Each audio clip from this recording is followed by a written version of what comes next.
1. The morning after the last smoke. No one remembered the exact day the final chimney stopped breathing ash into the sky.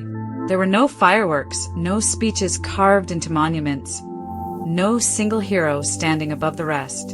It happened quietly, like a sick child finally sleeping without fever. At dawn, the world opened its eyes. Cities that had once trembled beneath traffic now hummed like gardens. Streets were soft with moss paths, and clear streams ran beside walkways where cars had once crowded. Towers wore leaves like emerald coats, their windows catching sunlight and sharing it through transparent solar glass. Rooftops held orchards, rain pools, butterfly sanctuaries, and quiet places where anyone could sit and listen to the wind. The air tasted new. Across the planet, people stepped outside and saw the same impossible thing. The horizon was no longer hidden. Mountains returned to view. Birds stitched the morning with silver songs. Children pointed upward as great sky gardens floated between buildings, carried by silent clean engines, watering neighborhoods with mist gathered from clouds. Earth had not been saved by one invention. It had been saved by a change of heart repeated billions of times. 2. Cities that learned to breathe. The new cities were not built against nature. They were built as nature. Every neighborhood had a breathing center, a living tower of roots, algae, flowers, and filtered rain. These towers cleaned the air, cooled the streets, grew food, stored water, and glowed softly at night with gentle biolight. People no longer measured wealth by how much they owned, but by how much life surrounded them. Old highways had become green rivers. Some carried bicycles and quiet, gliding trams. Others were forests where fruit trees bent over public benches and tiny foxes crossed safely beneath arching bridges. Homes adjusted themselves to the seasons, opening petals of shade in summer and folding warm light inward during winter. No one was left behind. Every building had shared kitchens, learning rooms, healing gardens, and terraces open to the sky. Loneliness became rare because architecture itself invited people to meet. When evening arrived, the cities breathed out a cool fragrance of mint, rain, and flowers. From above, they looked less like machines and more like glowing coral reefs on land.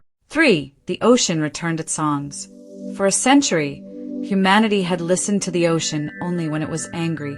Now, at last, humanity listened when it sang. The floating restoration gardens drifted across the seas like peaceful lanterns. Their roots hung deep into the water, sheltering young fish, feeding coral nurseries, and collecting the last fragments of forgotten plastic.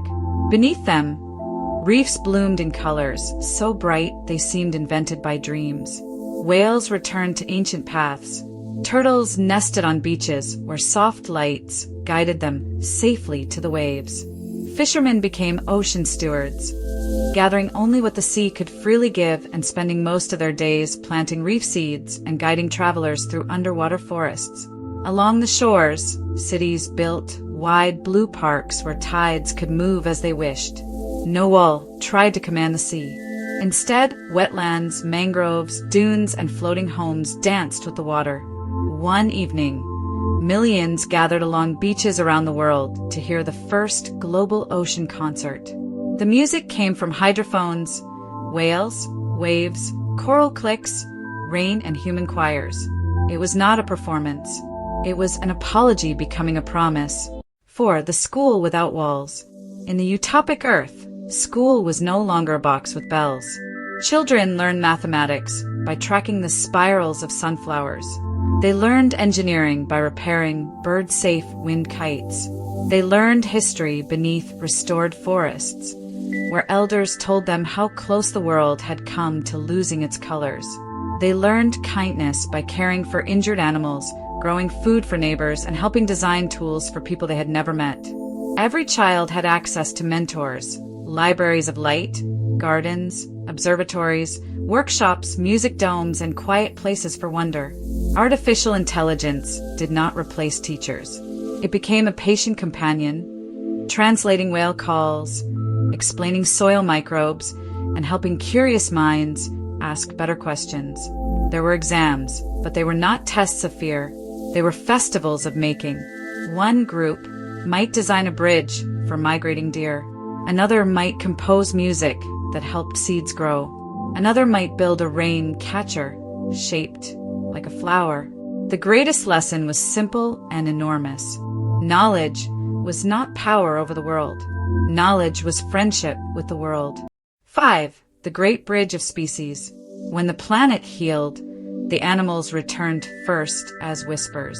A shadow of antlers at the edge of a city orchard. A river otter sliding through a canal beneath a library. Parrots nesting in vertical gardens.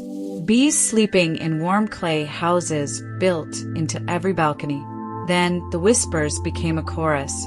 Across continents, humanity built the Great Bridge of Species, not one bridge, but millions of connected corridors.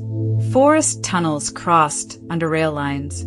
Flower routes crossed deserts. Canopy paths linked mountain valleys. Ocean lanes protected migrating whales from noise and harm. Even the skies had safe, invisible highways for birds. People learned to share space with elegance. Farms grew in layered circles, leaving wild centers untouched. Cities dimmed their lights during migrations. Rivers were given room to curve, flood, rest, and sparkle. Predators returned, and with them came balance. The first time a herd crossed above a former highway on a meadow bridge, thousands watched in silence. No one cheered. The moment was too sacred for noise. The planet had become a home again, not only for humanity, but for everyone with wings, roots, paws, fins, seeds, and songs. 6. The Festival of Tomorrow. Every year, on the day of the clearest sunrise, Earth celebrated the Festival of Tomorrow. There were no borders in the sky that morning. Satellites made of mirrored petals reflected soft sunlight toward polar gardens. Desert cities opened, night blooming, flowers the size of sails. Mountain villages sent streams of music down valleys. Ocean platforms released clouds of harmless glowing plankton that shimmered like stars upon the waves. People did not celebrate victory over nature.